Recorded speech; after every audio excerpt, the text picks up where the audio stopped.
and we're also being live streamed. So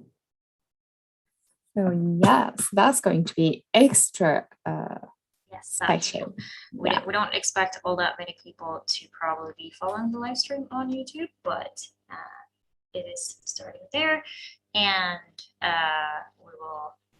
it will be available on our YouTube channel afterwards if anyone has to step out and wants to catch the rest of the conversation, or for anyone who didn't make it today. Well, okay then, let's get it started. So we will have a good amount of time for the discussion as well as for the Q&A afterwards. I would like to first introduce myself. I'm Sevcan from Nordic Inclusify. You may know me for the community manager. I'm the one that keeps posting stuff on Facebook. And thank you for all who joins the discussions on there as well. And today we're going to be talking about the multiculturalism in academia. Well, we already know how important the multiculturalism is. We are talking about it over and over again, how it is important for the countries, how important it is for the economies to develop and get bigger, especially for the Nordics when the considering the population growth is actually in decline.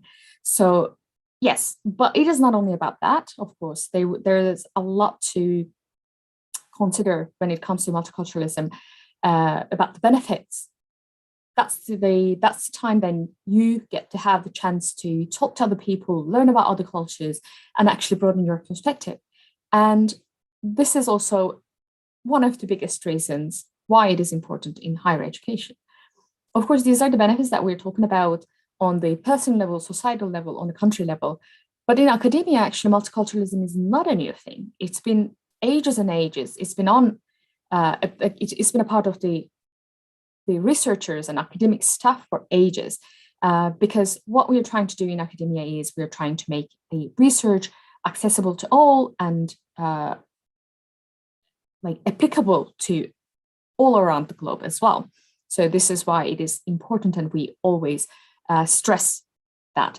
And today, though, we're not going to be talking about the importance of multiculturalism. We're going to take it as given. We are not discussing that part, but we're discussing about how it is to be in academia as a multicultural workspace. Is it multicultural as it should be? How does it feel when you are the multicultural one in the native setting? So we have today wonderful panelists, and I'm going to be introducing them little by little. And then we're going to start the questions. And after we're done with the panel discussions, I will give time for the Q&As. And Charlotte will be in aid.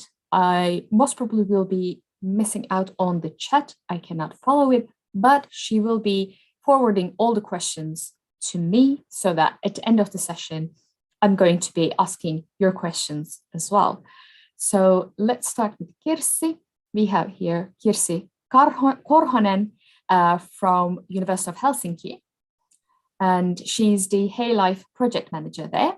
And she supports the international academic community as a project manager at the University of Helsinki, but also she has been long active in this discussion. And she's been at the university more than a decade and fighting for the multiculturalism. And welcome, Kirsi. Thank you for coming and accepting to be a panelist today. And thank you for having me. Following, we have Geet Raju from, well, I don't know where. Asia, I'm guessing. From India. Yes. Okay, he's from India, and he's from Aalto University, and he's about to finish his PhD. And we're giving her all the virtual support on that. And he's a data scientist at the Aalto University, and he's going to be a part of the discussion, not only with his academic background, but also as an old member of Nordic Inclusify. And then we have Vinco Palada from Croatia. And I keep calling everybody she today. Excuse my English, please. So he's the principal investigator, again from University of Helsinki. And what makes him special is not only because he accepted to be a part of the panel, not only that, but also he has an immense experience in multiculturalism, not only because he's a researcher, but also because he had the chance to live and do research in different universities in different countries. So we are believing that he's going to be a great part of the discussion today. And we have then, thank you, Vinco, for coming. Thanks for the invitation. And we have Calypso. She's from Cyprus, and she had completed her PhD 2 years ago from Education Faculty at the University of Turku. And she also, her research relates to multiculturalism in a way as well. She looks into the supervisor experiences that international students have. And right now she's working at the teacher education, university pedagogic at the university. So her experience will be very, very valuable to this discussion as well, that I believe. And Calypso, thank you for coming. And finally, we have Ece.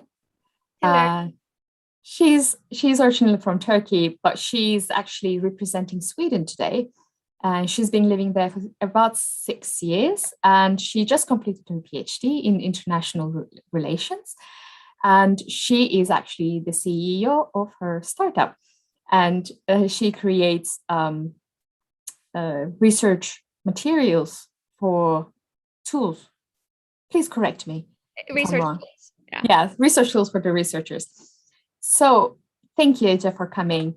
And thank you, all of you attending and watching us discuss now. And without further ado, let's start our discussion, I say, because we have nice questions here.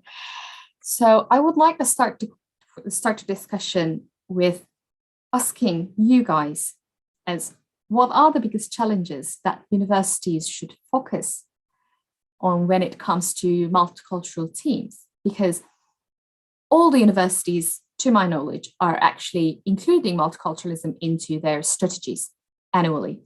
But they're still having a lot of challenges. There are a lot of issues to be solved because there's always room for improvement anyways. So what are your opinions?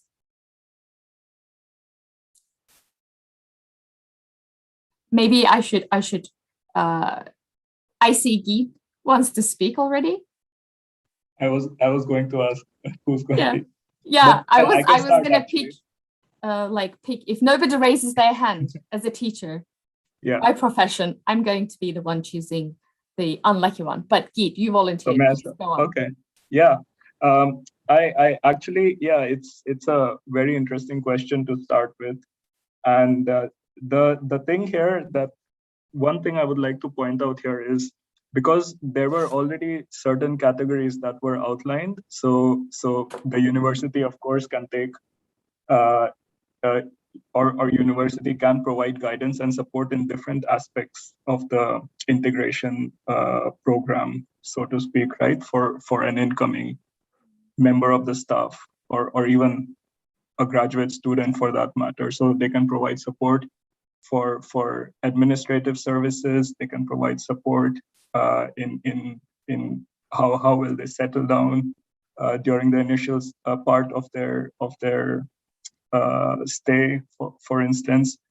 But again, these categories, so for instance, visa support, support for things such as housing and so on, applying for grants and so on, these are still things that are outside the total control of the university, right? So you have to rely on other parties in order for everything to work well here. The only thing that the university can actually control, at least from what I can think of, is ensuring that the orientation process that they provide at the beginning of the tenure to a member of the staff or a student. For instance, for students, it's just a standardized orientation program that they, gather a bulk of students and they have 1 week of orientation program. So we must ask the question to ourselves, is that system really working? Should it be tailored so that you have, specific programs for specific groups and so on? Because it is quite a challenging thing logistically to think of, but yeah, we have to kind of at least think about if the current state of the art, so to speak, is working or not. So yeah, just to begin the discussion with, these were some of the thoughts. You actually have a very nice point here, as these guidelines, yes, available, but are they tailored enough? Which brings me the question, we have a lot of people coming from EU, that's correct, but we have also a lot of people coming from non-EU countries, and they're actually facing different types of difficulties. And are their needs really met in that sense? Maybe Ece would have something to contribute. Yeah, I was actually taking notes. And the first thing I really want to say is the application rules before we even go to the guidelines. So I came to Sweden because I firstly applied to a master's program at Uppsala University. And at that time, they were requiring students to have written a bachelor thesis. A bachelor thesis is something that you do not write in an American system university. You do not write it in Turkey.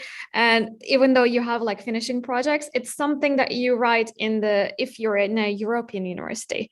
So even that was actually a stopping factor for me from applying. The only reason I was able to apply it just because I really wanted, and I talked a teacher into supervising a bachelor thesis, which I didn't need to write at my university.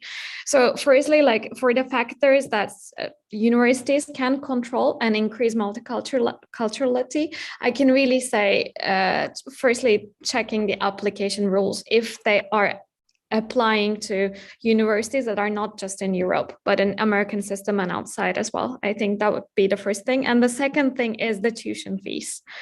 Because here in Sweden, if you're a Swedish student, or if you're an EU student, the education is free. But for me, it's around 20,000 euros per year. And again, the only reason I was able to apply was a scholarship. Mm-hmm. Maybe this is, yeah. Yeah, sorry, I overtalked. But I was wondering if the case also applies to the PhD staff. For the PhD staff, actually, I think other things really start playing. For the PhD, when I was applying to a PhD, for example, the first thing they're asking is the references and who were you working with, and if that person is in the network of the professors in the department, then it really is a factor that highlights, okay, this PhD student is reliable. I can work with that person for 4 or 5 years. And I feel even this kind of questioning how reliable the reference is, or have we worked on very similar topics, are we coming from the same research school or the network, is I think something hindering the multiculturality. Yeah, these network issues are very well known for the Finnish participants here as well. Yeah. And maybe they have something else to add to that. Yes, please, Calypso.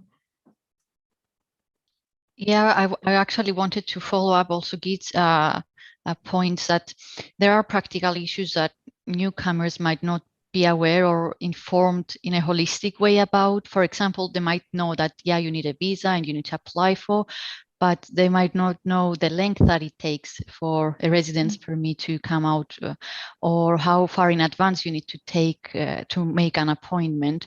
So it could also be that some information, this kind of information, is mainly known between already existing networks of international researchers. So connecting newcomers with those networks, not to, in a sense, replace some kind of service, but just to expand the people support and network that newcomers have.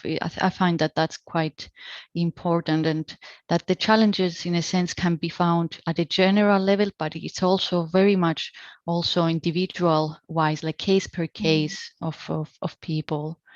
Yeah, I was actually going to ask Kirsi about this because she's on the administrative side of this whole journey. So maybe she would have something to add to that. Yes, thank you. Indeed, I have supported hundreds of researchers and other staff members and also students in my time coming to Finland, and also lots of people going abroad to work from Finland, from the University of Helsinki, for instance, and other organizations as well. I agree with Geet that once the initial support for all the immigration and the relocation issues has been given, then it is up to the community to make sure that the person is welcomed, they feel included, and they are given sufficient orientation to start their work properly. And that also entails the family, so that if a person comes to Finland or starts working in our university with a family, then we need to also take into consideration the rest of their life, and that the family is happy here as well, because well, research shows that that is the main reason that a person might then move countries again, even if they're happy in their job. If the family isn't happy staying in the country, then it's a reason to go somewhere else.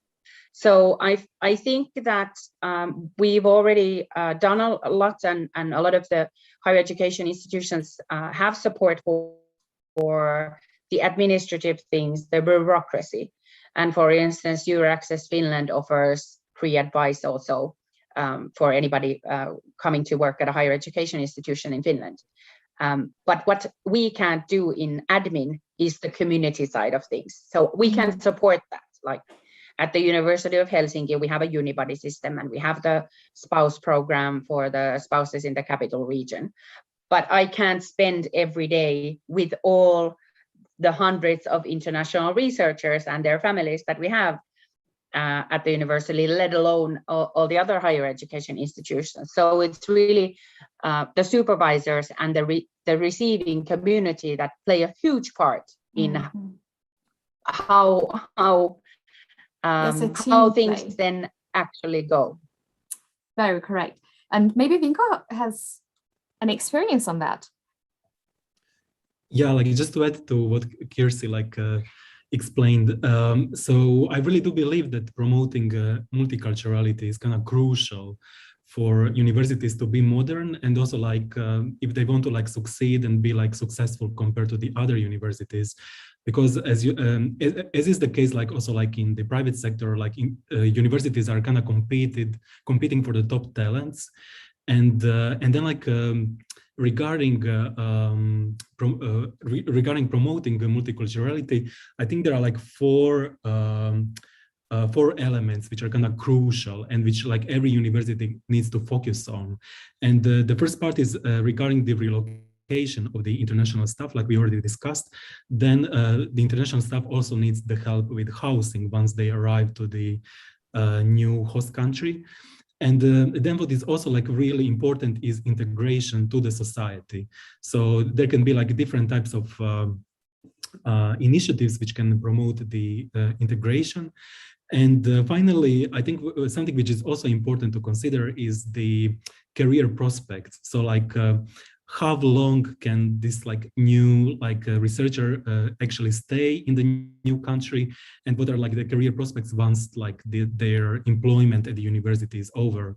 So I think all of those can be actually kind of centrally managed. So there could be some kind of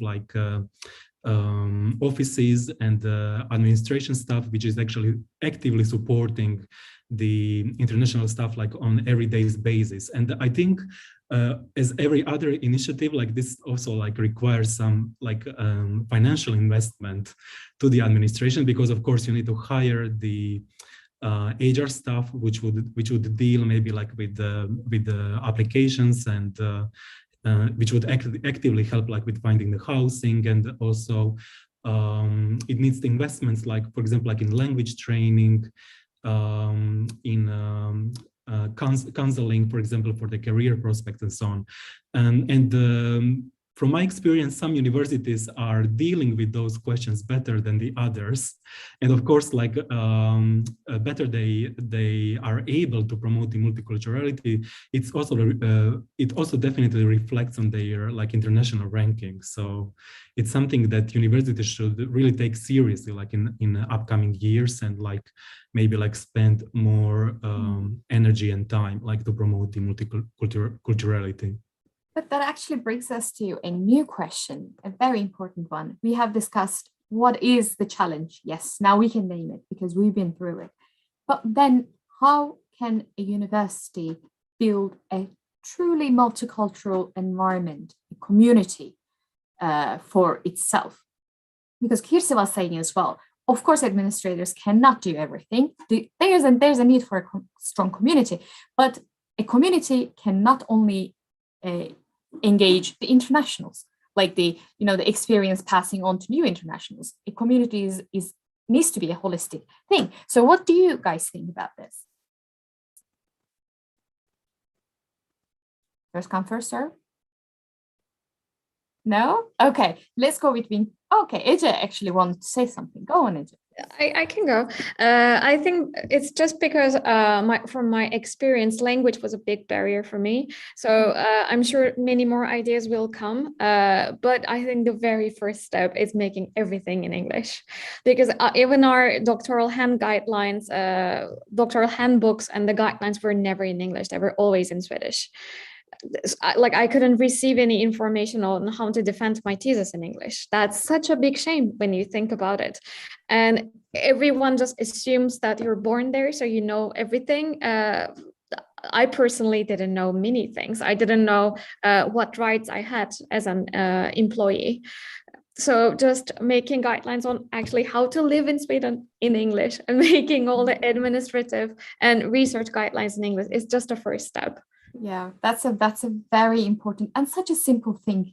Yeah. When you think about it, it is, of course, if you're trying to bring in international talent, of course, you're going to be giving them information in English. But even today, we're having the same problem in Nordics, not only in Sweden, but also in Finland. And I wanna just make a good guess, and probably it is a case for a lot of countries as well. And Kirsi wants to say first, but I want to really hear your thoughts, Vinco, on this, because you've been to a lot of institutions before. So please, Kirsi. Yes, I just wanted to say that absolutely it's not up to the internationals to sort of make the community their home, or not just up to them, or not just up to one individual to make the most of working at a higher education institution or studying or what have you. It is also the task of the community to welcome them. And in that, HR or admin can set an example, and we can also provide support for raising cultural awareness, raising awareness in DEI. For instance, at the University of Helsinki, we have implicit bias trainings and trainings on cultural awareness, Finnish working culture, what have you. We have a lot of things going on, and we really hope to engage the overall community so that everyone understands their role, whether it is encouraging the use of English or the use of Finnish, or just saying hello and not being a hermit in your own research chamber. But I fully agree with the previous comment on that there is a lot that admin can do to support the overall community in sort of joining the international community, because like you commented, all the universities or the higher education institutions want to be international, but are we truly international if you can't find instructions in a lingua franca, if you can't find opportunities to a high enough level, or if, for instance, there's nobody in the admin services who sort of can relate to your situation, meaning that if we don't walk the talk ourselves. Very, very true. Yes. Vinco, I would like to hear you on that. Yes, so in my opinion, like there definitely should be like some centralized structure, whether that is some kind of like international staff office or some part of administration, which is actually tackling with those like frequent problems that international staff is experiencing like on very, very frequent basis. And for example, like what is like common recently is that every couple of months there is like this welcoming day for the like new employees, especially like if they are coming like from abroad. So which I think like it's really great, but of course like those events, they happen like they're not so regular, so maybe they happen like every 3-4 months. But of course you need like advice, like how to proceed, like for example, like with housing, with those like with the paperwork, with the documents, like as soon as you arrive to the new country. And then of course having the guidelines in English and like some clear instructions like how to proceed, that's definitely helpful. And sometimes I have a feeling that it's not so easy to obtain. So even like those small things, they can immensely like improve the situation for the international staff. But having some kind of like a permanent contact point, I think that would be ideal to deal with these kind of issues. Mm-hmm. Yeah, Calypso and then Geet. Yes, I think another aspect or idea of what the departments or faculties or the universities could think about doing is to initiate events, not only formal ones, but informal ones, to support interaction, have different activities for people to know each other. Like in the past, we have had, before the pandemic, we had like fixed morning coffees, like once was it every couple of weeks, where people had the opportunity to get together and then ask also in this informal and friendly environment, these practicalities or these practices that might not be written somewhere, but it's a week that you need to find out about. So I find the informal events and occasions actually have a significant contribution for this kind of environment. Yes, Geet. I would tend to agree with Calypso on having informal as well as formal events to help with the integration process for sure. But I still think that the problem is quite different. So at the international staff level, it's much easier to integrate because the group is smaller, and the chances are you have a more culturally diverse landscape within the group as well. So sometimes it's much easier to integrate as an international member of staff than it is to integrate as a student, because oftentimes you are more often than not left on your own to do things, and all you have to do is then rely on your own community for backup.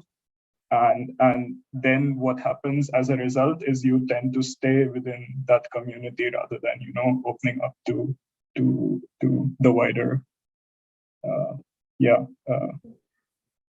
Yeah, very, very valid. And I see Kirsi had a comment actually in the chat that's saying this is an internal communication problem because we have those services. Apparently they have. I don't know.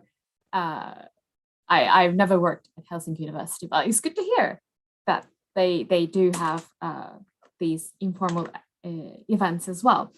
But let me just comment. Actually, yes. There's somebody at every university in Finland who works with international HR issues. So every university has some sort of service, and there are some sort of events, and then there's your access that I mentioned. But if you never hear of them, then how can you find them? Exactly. Because it's often one or two people. So I agree with Vinco that we need more resources so that we can also spread the word and be more visible.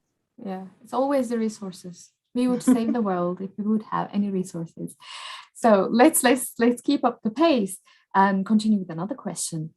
And what is the one thing that everyone can do, in your view, to promote inclusion and diversity in academia and the higher education institution community? What would make you feel included and welcome? Let's kind of look into ourselves a little bit, right? Like, what could you do? What would you do to promote the multiculturalism in your institution? And like, what would you make you welcome in that place? Oh, silence. Does that mean I need to choose someone? I'm gonna go with Calypso because she, I know her.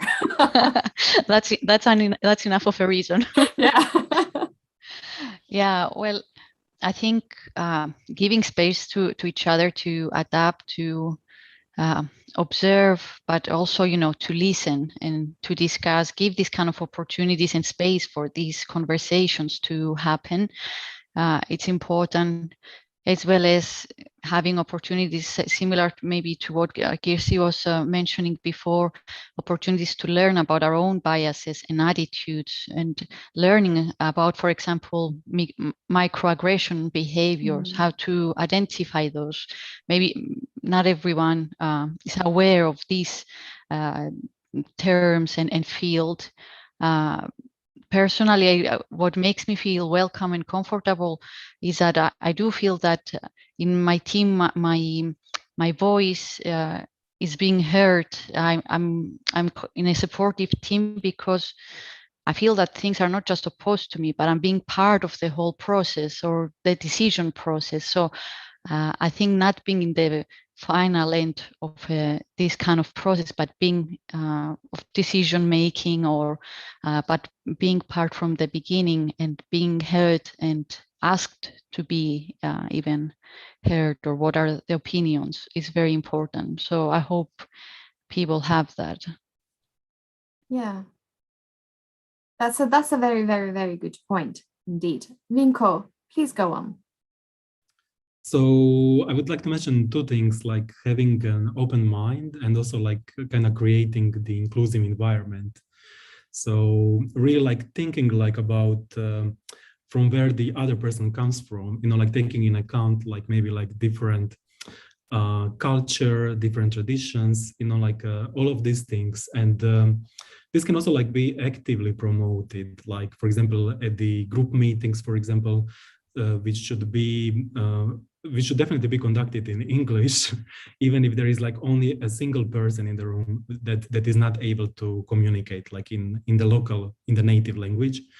And definitely all the issues which are like related to all the team members should be discussed in English, because like I can say from my personal experience that sometimes like it creates like a bit of discomfort when you have like some small sessions or like parts of the meeting which you actually can't understand because they are like not in English, but they actually might be related to the whole team. So I think like those small things, like they can be considered like on an everyday basis, and that's something that all of us can kind of strive for. Yeah, it actually contributes a lot to Calypso's and Ege's points as well. Like as Kirsi also mentioned, we need a common language here. And if we're working together, if we're a part of that meeting, of course, we want to understand what is being discussed and be a part of the process, right? But I have a question for Ege now. Let's put you in the spotlight. Since the other panelists are working in Finland and Finnish universities, and you're working in Sweden, do you find a lot of similarities based on these statements, or are there any stark differences? I think, I think I can see the similarities definitely in terms of the language, but I think the differences, because you've just mentioned that you have a spouse program in your university in Finland and a buddy system. Unfortunately, we don't have them at all. I never encountered a program like this. And also with the housing challenge, that one of the, I think Vinco mentioned that. I think the housing challenge might be even more stark in Sweden, especially in Stockholm, because luckily international researchers are given housing for the year one, but after that you're on your own. And unfortunately, the bad system is the houses or apartments in Sweden have a license when they're being constructed, that if it's for selling or if it's for renting.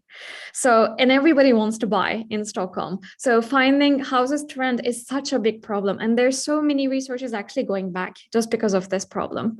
So I feel that this problem might be even more stark. And apart from that, I think, I think my university, for example, I'm really happy with how the meetings are constructed, that I feel like I'm being heard, but I really don't think any university in Sweden is doing enough to attract international researchers. It might not even in their priority list, because I don't see them acting on it at all. Okay, that's very concerning. That's very concerning. But I have a question for Vinco too. As you have worked not just in Finland and Sweden, but you also have experience from Croatia and Germany. So what kind of differences have you observed in those countries, in those contexts? Like considering these statements the discussion that we had thus far.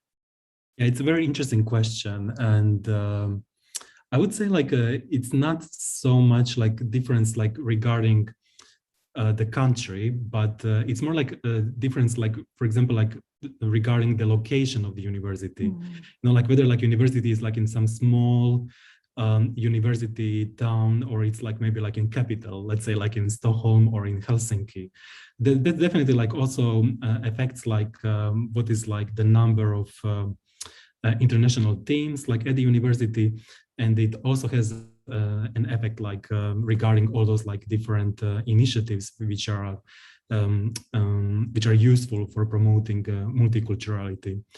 And I would also say that the differences are also quite stark when you're actually thinking more like in the terms of differences between different research teams, because of course like some research teams are very international, but there are also like some research teams which are quite homogeneous. So maybe like all the team members or most of them are coming from the same country. So this also like reflects, of course, like on the environment and how the international staff is how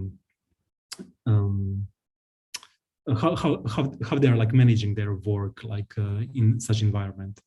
Yeah, that's very, very correct actually. Like we have a lot like Geet, Vinco and Kirsi from Helsinki University, but Calypso is from Turku University, which is a very small city, quite a small university. And even between us, the difference can be seen like by just location. But do you have any other comments on this, Geet? Yeah, I just wanted to add, so naturally the recruitment process is such that universities, if they have the means to employ international staff, then they sell the positions very well, right? So, and it's like that with any job. You sell the job quite well, you attract the best talent. But then the reality of the situation, so everything is nice and you know, well and good when you have the job letter in your hand and you have that thrill of getting the position in a nice university and everything. But then the reality of the situation sometimes is different. And every university, every country has its own challenges in this case. So it's quite difficult to summarize probably the challenges of, you know, because no matter where you live, you will face some sort of a challenge to integrate, to start, to carry on, to continue, as well as to, you know, perhaps switch. So it's probably it's a problem that doesn't have a clear solution, most likely, but then it's definitely worth discussing. Yeah, like you're right. We need to continue discussing until we find a solution, maybe, right? But I was thinking now that like even though we're talking Finland as a Nordic country because geographically it is a Nordic country, but when you compare to the immigration trends, actually Finland comes a little behind. So Sweden, for example, started having international immigration already way before Finland did. So what do you guys think about the effects of this situation on the multicultural culture at the universities?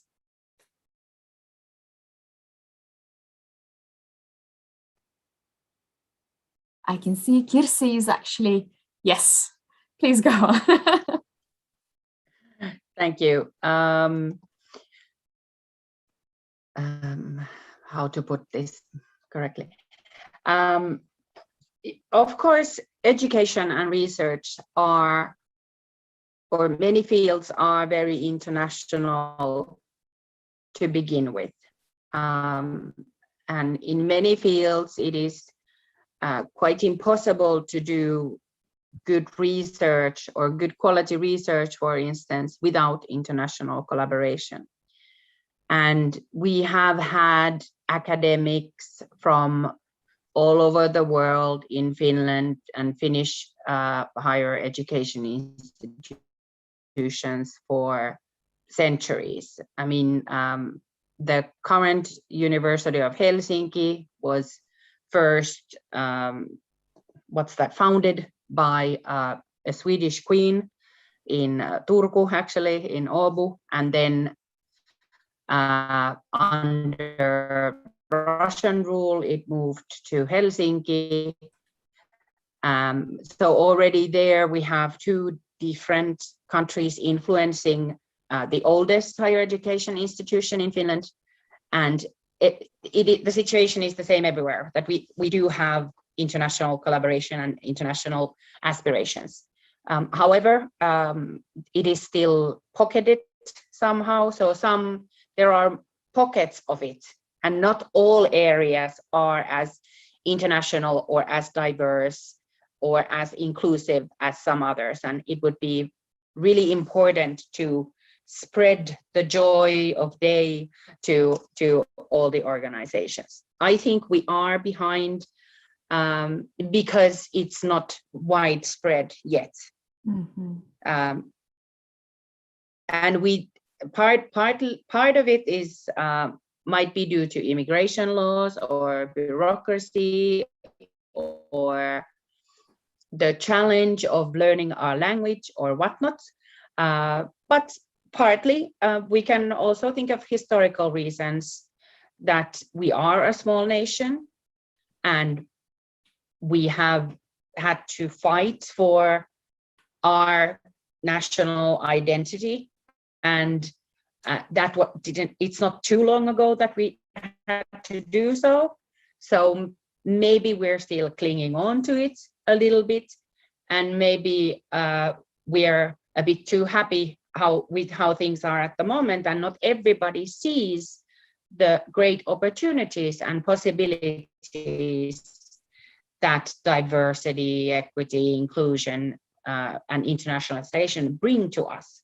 And then it is up to us, the enlightened, to share this knowledge to others. So yes, I think we do have a way to go yet.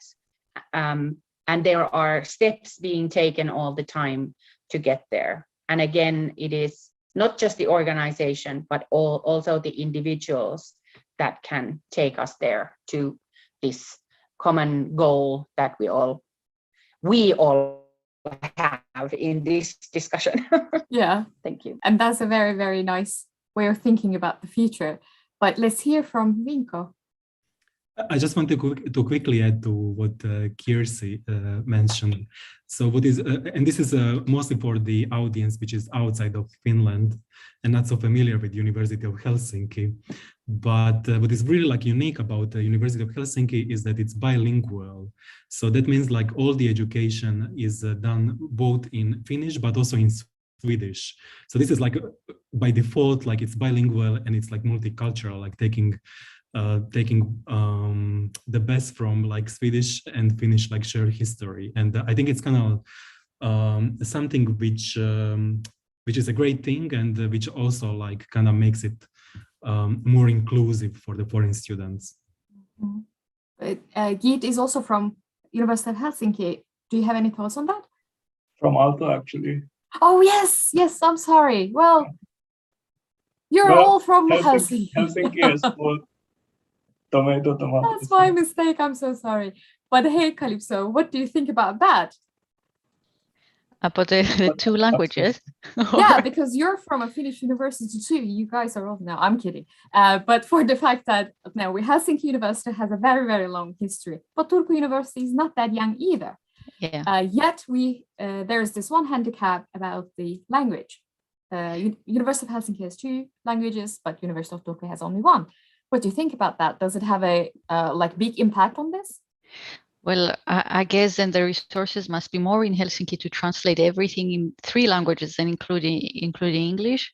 And I don't know. Yeah, I guess that the administration structure must be also bigger. I just, there are policies, there are language policies, there are equality policies. As far as I know, there must be in all universities. Every university have their own strategies. So as far as we ensure that these policies are applied, or even, I don't know how much they are evaluated. So that for me is something interesting, because this field perhaps is still, from the research point of view, is still not as much explored. There have been a few researchers like David Hoffman, Dries Hapti, who have done great work on academia and Finland and other Nordic countries. But I think there's still a lot of things to explore, and from the research point of view, and find out.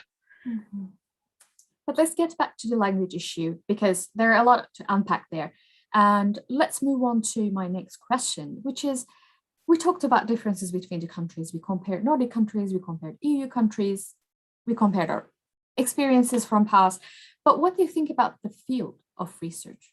Because we have plenty, we have education, we have international relations, we have data scientists, we have a neuroscientist, different fields. They work differently. They have a different work culture. So how do you think about these in multicultural perspective?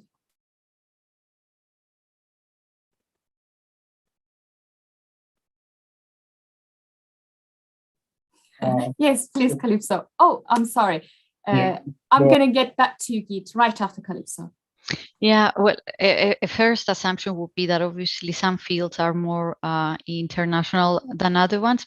However, sometimes I find it difficult to find data about it or statistics about it. And I don't know, Kirsi, you might say what you think about it too. But there are cases, I think, that when statistics are gathered, that some information cannot be asked, or it's not asked related to nationality or ethnicity or background. So I don't know, Kirsi, if you feel the same. Yes, I can quickly comment on this. Whenever information is not relevant to the reason that it is being gathered, then we can't include extra questions. For example, when somebody is being interviewed, we can't ask them about their family, even though it would be relevant for us from a service perspective. Then, since it's not relevant to the job, we can't directly ask them, will you be moving with your family? Once the person has been recruited, we can. And this goes for statistics as well. And I know, for instance, in Sweden, they can't even ask the nationality. So Sweden has even less statistics than we do in Finland. Here we do collect nationality data. So the Ministry of Education's Vipunen service, I can link that in the chat, that has data based on, I think, at least the faculty, so sort of on the higher level of how many internationals work in a certain field. But then if we try to break it down to the department level, then that becomes, or doctoral program level, that becomes increasingly difficult. Then you have to ask the, well, you would ask me, for instance, for data from the University of Helsinki, and then I have to think, can I send it over to you? Is it relevant? And how do I find it? So often the challenge with statistics is that the data gathering method wasn't created for this specific purpose. So it's kind of difficult to find that. I was just asked this question on Twitter, actually, about why don't we have better data in Finland about the employment of internationals. And it's also because we can't group people that way because there's GDPR and everything. So it's just a bigger question. Sorry, I don't have any short answers for anything. Everything, it's such a complicated issue. No, we'd like to know more. It's a very good chance to look into the administrative side of the thing as well. But Kate, you had something to say. Not really, actually. So Calypso actually touched on the point that I was also going to mention. It's yeah, at the moment, no. Okay, let's move to Vinco then, and then we're gonna have AJ. Yes, because your question was regarding like those differences between different research fields, right? If I remember. Yeah. Yeah. What I wanted to mention is the mobility criteria, which is like a frequent requirement. Like, for example, if you're like applying for funding, or also like this might be like requirement when the position is open based on certain like funding source. And of course, like the funding is different between different research areas, even like within the research area, but maybe between different subdisciplines. For example, if you are comparing humanistics and let's say like natural sciences or medical research and so on. So this is like something that also plays a role, like because like it's very often that you need to like change the country in order to kind of like get the next position in academia. And this is, for example, the case with the Marie Curie, but also like with the biggest like national funding agencies, not only in Finland, but also like in other EU countries. Yes, very, very, very true.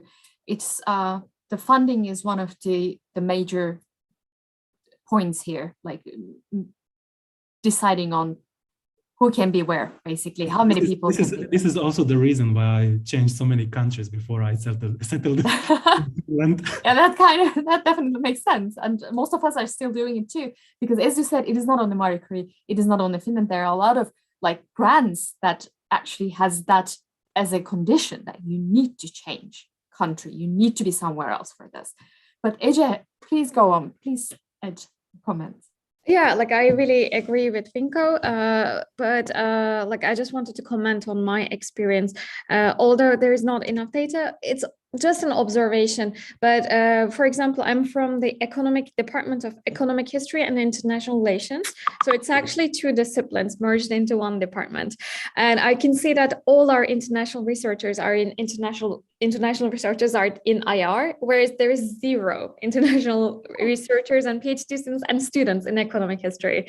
And the only reason is when you Google economic history, you only come up with the Nordic universities. The discipline is not known, or it doesn't even exist outside of the region. So I think for this type of disciplines where it's a Nordic tradition to have this mostly, the internationals don't even know that this is an interdisciplinary area, that it exists. So they're in those small pockets. There is even a bigger discrepancy, I think. Yeah, also, that's also a very good point.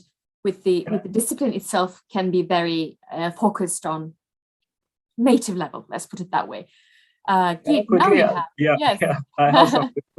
No, but it's more of a question actually to Kirsi. So without any evidence of statistical data, would it be safe to kind of assume as a first approximation that, natural science fields tend to have a more international outlook than engineering fields, for example? So, classic engineering fields like mechanical, automotive tend to have more local talent. Whereas, I don't know, it's again based on observation. So I think an even safer comparison would be to say that natural sciences or hard sciences are more international than soft research fields. Like, for instance, you can't really say that law is very soft, but for instance, at our university, we have less people of a foreign background in the Faculty of Arts, which is humanities. And we have a lot of people of foreign background in the faculties of science, medicine, and also in agriculture and forestry, for instance. So, and then we have, in languages, yes, we do have some foreigners naturally, but it's not, maybe. But there should be then a correlation to funding opportunities and the kind of opportunities you have in those fields also, right? Because then... Wouldn't it be wonderful if there was a correlation? Yes. However, for instance, humanities are very underserved in funding in general, and often it is easier to find funding for the hard sciences. But let's say funding for archaeology, not so easy. Or history, not so easy. So yes, we can draw some sort of mutu, gut feeling comparisons, but I would be inclined to look at the data to say which has the highest ratio, for instance. And then if you look at Aalto, which is the home of engineering in Finland, isn't it? It is very international in some fields. I hope I answered your questions to an extent. Also does a very good job of promoting itself to other countries. Yes, it does. Yes, that's true.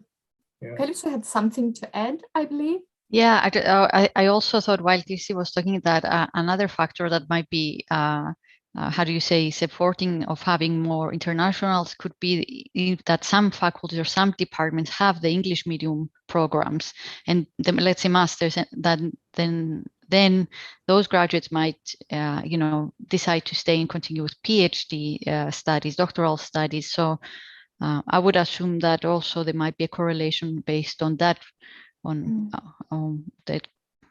But that's still, as we said, with statistics, assumptions now. Because it kind of feels like then it is leading us to a chicken and egg situation.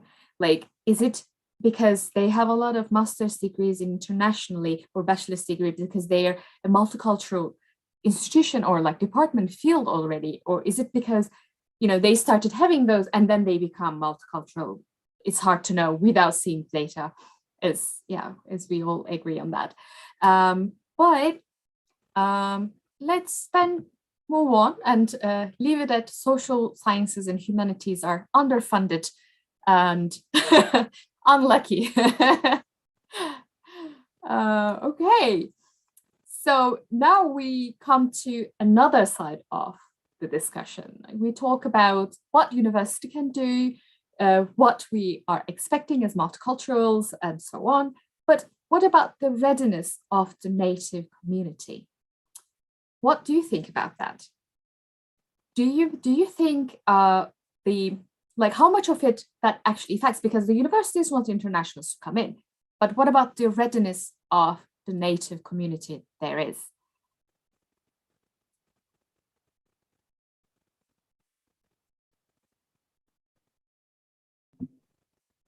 Geet, you can take the flag, yes? Yeah, I think Kirsi, first of all, described very well the historical situation, right? And why we are in such a place with regards to Finland as a country also. So the thing is, of course, you have to expect going in, you have to expect some backlash because it must be a sort of a foreign experience for the natives also, right? So it's fine to have that backlash initially, and then what then we have to kind of worry about is to prepare the natives with proper education, with proper support, proper guidance, for instance, but also understand at the same time that the learning process for the natives might be different in each case, so you can expect people to kind of to get the message or the gist of everything quicker than others. So it's and as a result of that, you will have always these ups and downs in terms of the kind of reaction you get, so to speak. So in terms of readiness, probably, of course, the more experiences you have, the more prepared you'll get, the more chances you'll have to also improve. But it's all about having these experiences at the end of the day. Right. AJ, how about your experience? How did you think of the readiness of natives in your institution? Yeah, I think what matters the most is firstly kindness and then political correctness, I guess. Which I was really happy to find both in Sweden, because whenever I went to summer school, that was a multicultural environment and the instructors were not Swedish. Yeah, I was reminded how political correctness is actually very important in multicultural situations. How when you hear like a foreign accent, not asking as the first question, where are you from, is not okay. And how like I even encountered situations that knowing that I was coming from Turkey, some instructors actually made jokes that how come your name is not Aisha, because all Turkish girls are named Aisha. I was so in shock, and I was so happy that I never encountered it in Sweden. So I think like in terms of the readiness of the natives, I think Nordics are actually doing great, just because this political correctness is built in the culture, I think. Right. Which I'm really happy to find over and over again. Yeah, that's a very happy story. Yeah. Yeah, I've been told a lot of times that, oh, how come you're Turkish? You don't look like Turkish. And I made that joke to Calypso, actually. What did you expect to see? Kebab? Sorry, I'm not one. Hey, I didn't ask you that. No, you didn't. Clarifying. But let's move on so that we would have enough time for the Q&A at the end. And I also want to know your thoughts about the academic ranks and multiculturalism. Like, is there a trend, for example, that there are a lot of multicultural researchers that we have, for example, PhD candidates, but the higher that you go, the permanent position, the professorships, do we see less of that? Vinco, for example, is a private investigator, primary investigator of the research group that he's in. So there is a very short answer to your question, and that's no. And I mean, like, it's very hard to say like what is like the real reason. And of course, there are like some exceptions. Like, for example, I know as a fact actually that there are like many non-native professors, and also like even like the heads of departments, for example, like at some leading Swedish and also Finnish universities. But of course, like when you actually compare those numbers to the total number of professors or like department heads, they're like a large minority at the universities. So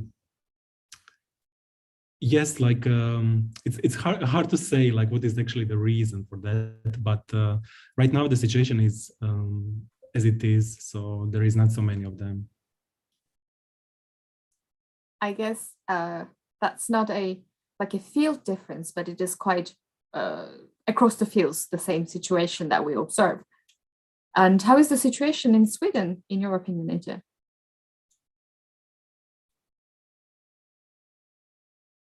Sorry, I have a small internet problem.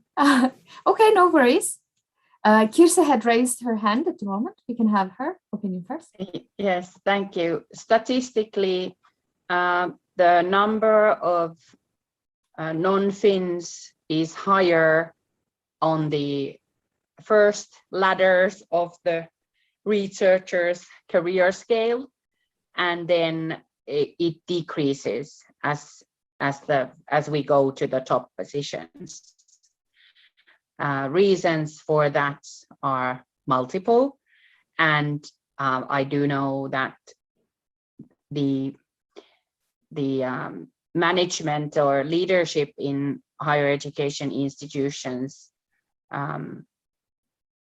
are really focusing on making sure that there aren't any glass ceilings, for instance, and that everybody does get similar opportunities. And it is about finding the best person for the position. And sometimes it is a Finn, sometimes it isn't a Finn. But statistically, yes, the representation isn't on the same level. So the numbers do change. And well, there could be several then solutions to that. And one might be that we do consider, or we do know that happens is implicit bias or unconscious bias in recruitments, and that happens in every sector in working life, and it would be just unreal to say that it doesn't happen in academia. So again, that's another good reason to have these trainings on implicit bias for definitely so. And I think bias. This also brings us back to Ije's first comment about the networks. Like, how much of your network is respected if it is from outside of the country that you're trying to get in, maybe. So Ije, is your internet connection okay now? Sorry, I switched my Wi-Fi. Don't worry. Yeah. Do you have anything to add? Yeah, like I'm also not really aware of the statistics on this, to be 100% honest. But I remember talking to international professors in our department and like in different departments, and they were always telling me how it's more difficult to apply for a professorship when you're completely outside of that network, or if it's a country that you've never been, you don't know anybody who is working there, and it can be more than one reason. Actually, the departments might be prioritizing internal recruitment I have no idea, maybe, or it's very much more like difficult to actually apply and make that decision. So it can be on the individual decision level as well, because you're maybe like higher up in your career and you maybe don't want to change places. So I think we should really look at the application numbers and the acceptance numbers on this. Very true. Yeah, that's a very good point. But now let's turn our attention to the participants and their questions to our panelists. Charlotte, I didn't get any questions from you. Is it on the process? You did now, just sent it. Okay, Sorry. perfect. No worries. Okay, so we have a question from Elizabeth. So she's asking. Okay, so she's asking. There's a background to this. The mobility requirement is a big thing. Unfortunately, it works against researchers with families. I understand the Academy of Finland, for example, also funds mobility periods with families. Still, moving everyone in your family for research with it is not an easy task. What is your experience with this? Anybody moving with family? Yes, Vinco, please. Yeah, so like I don't have like experience of moving with the family, but I do have friends and colleagues who kind of struggled with that, and I know like it's not an easy process to move the whole family to another country.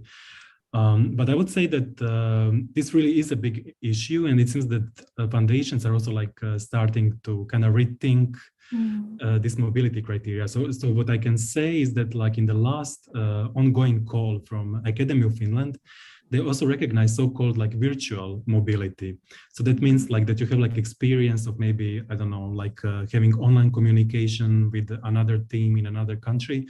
So this also now counts and it's recognized like as a mobility alongside the physical mobility. So I think this is something that foundation, this is actually direction where foundation should move on, like regarding this issue. And also what can definitely help is like providing like longer contracts to the researchers, because of course those are like temporary positions.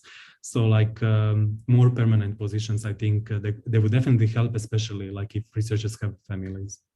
That's a very, very good point. Like, because moving to somewhere else just for 6 months with your whole family and kids to put to school, that would be a nightmare. I can only guess. Please, Kirsi. Yes, absolutely.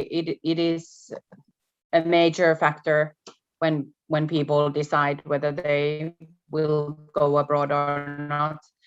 And it's great that some of the funding, some funding gives these extra allowances for families. The Academy of Finland, Marie Skrlovska-Curie, some other European Union grants, for instance.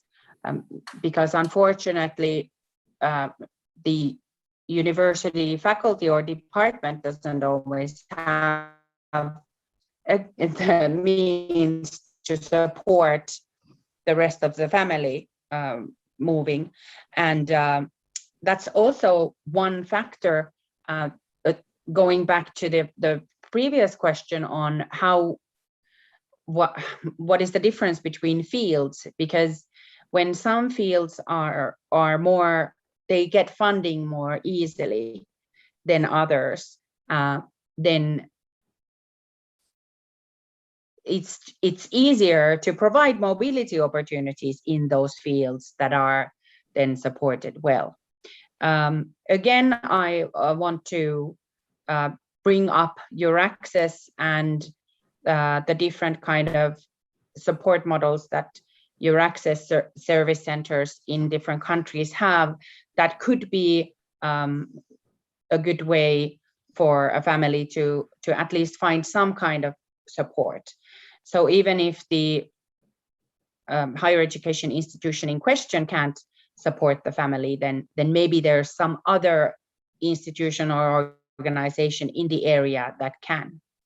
And in my professional opinion, support services and also financial support for these issues will rise in the future as well. Hey Life is now the first project that has been funded specifically to create models to support international academic staff and their families. So this is already a really big step in the right direction. Previously, a lot of the funding has gone to support services for international students, which is also very important. But we must not forget that the academic sector has thousands of other people as well. That's very, very, very true. And very, very happy to hear that it's actually some projects are taking action for this issue as well. And let's move on to our next question. So this question is from Sophia. You mentioned a lot of challenges and solutions that are applicable for private sector too. What are some of the challenges or solutions that are academia specific in your opinion?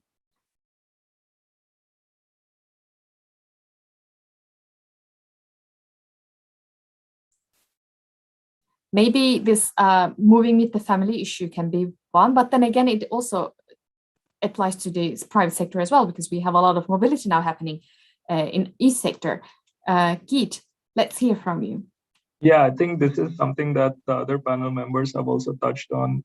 The length of the contract is generally quite a big issue in academia.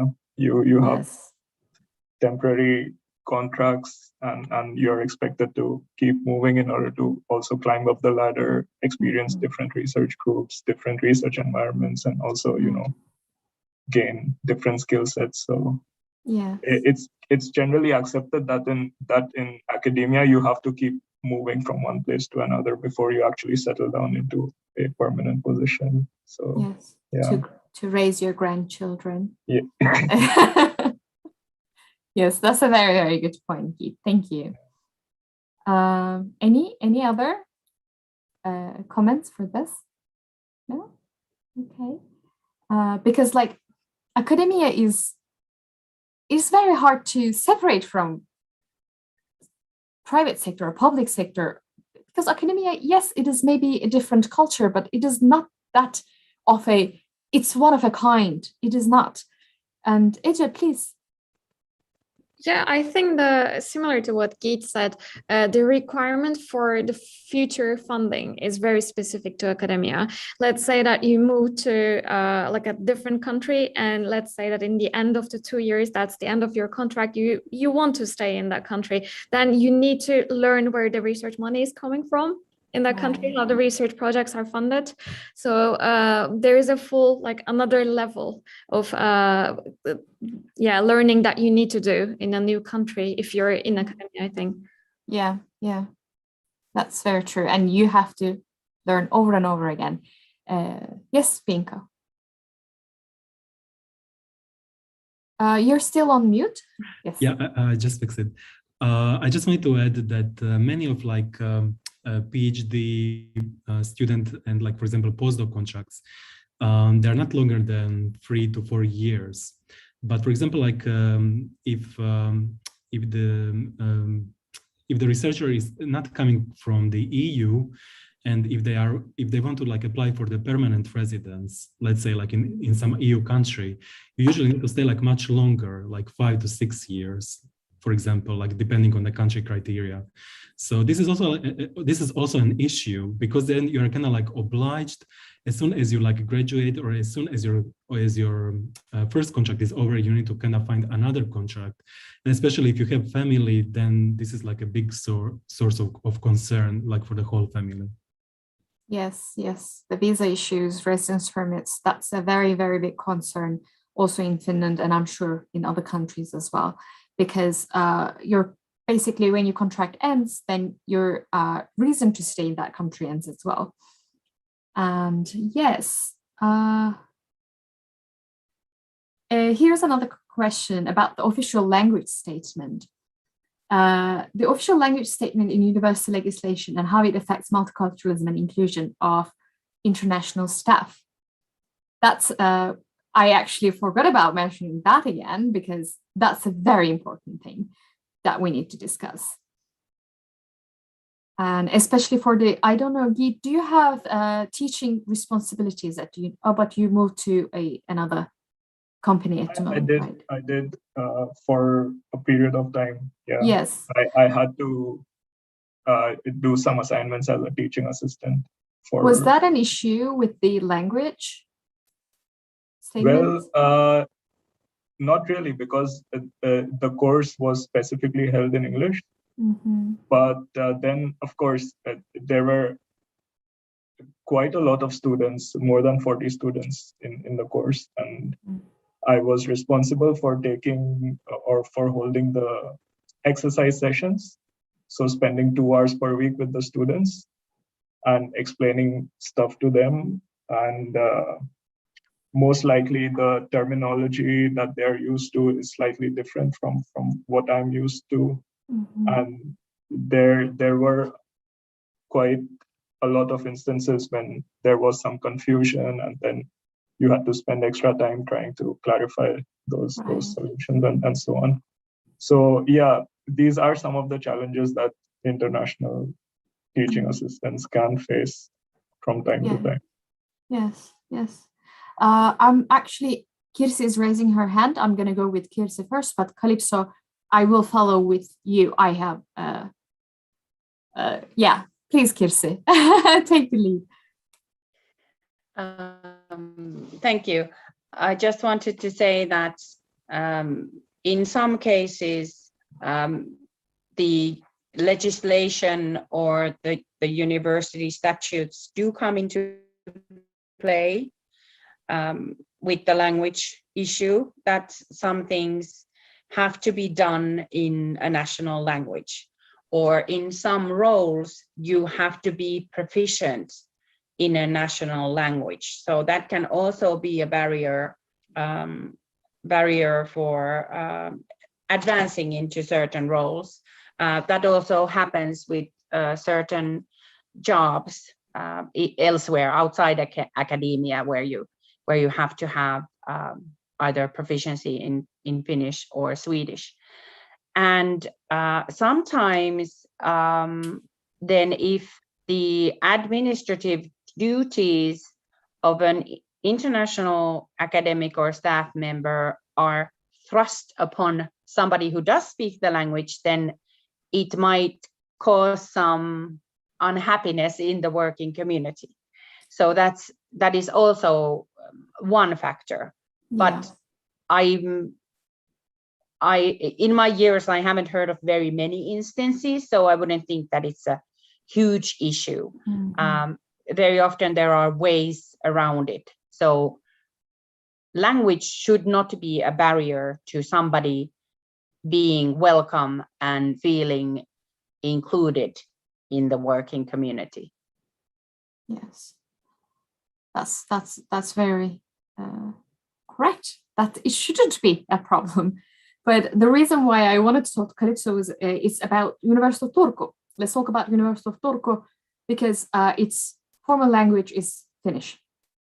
And that has actually been kind of the reason of a lot of the actions then that's been taken as well. Like, for example, having the department meetings hold only in Finnish strictly, or international stuff only being able to teach for the international programs.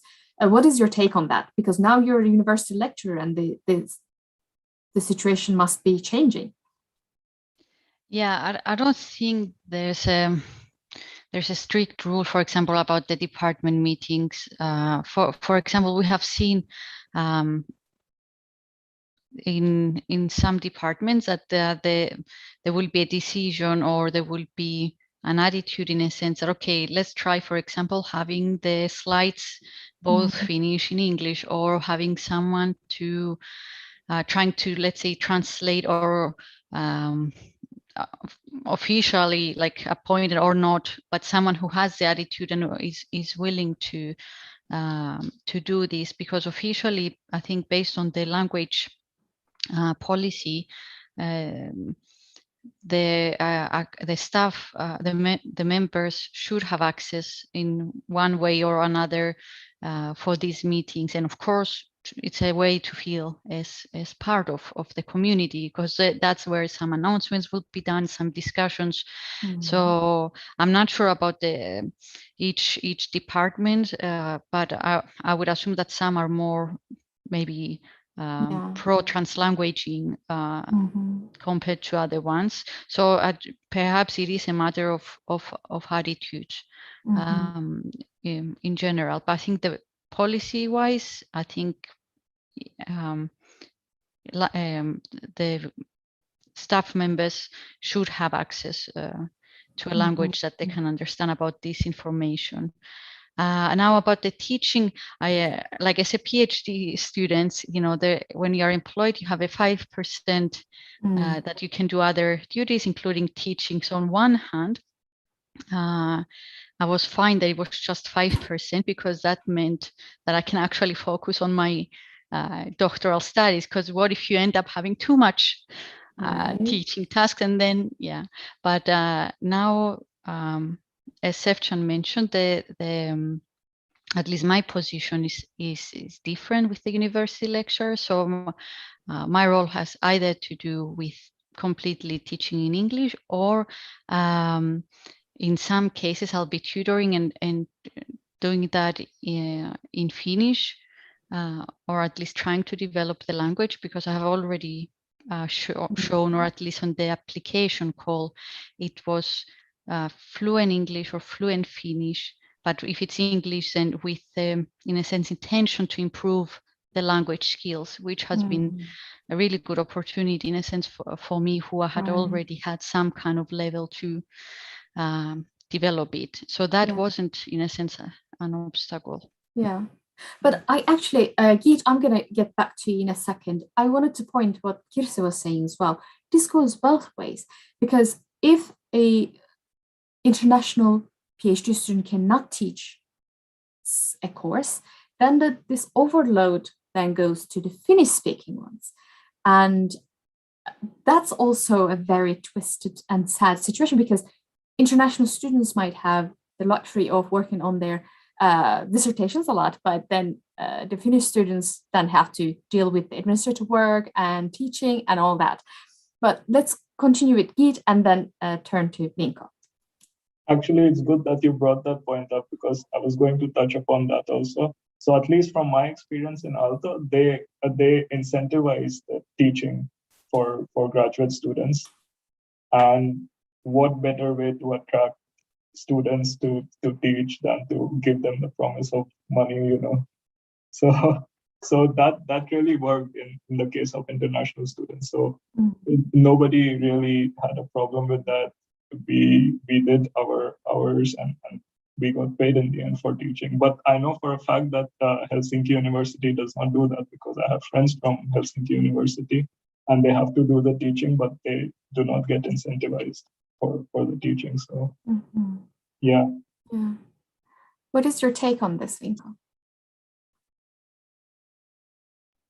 I just want to quickly add, like what you were discussing, that I'm actually in one of the fields that Kirsi was referring. So there is there is Finnish legislation which requires that medical education in Finland is done in Finnish or Swedish.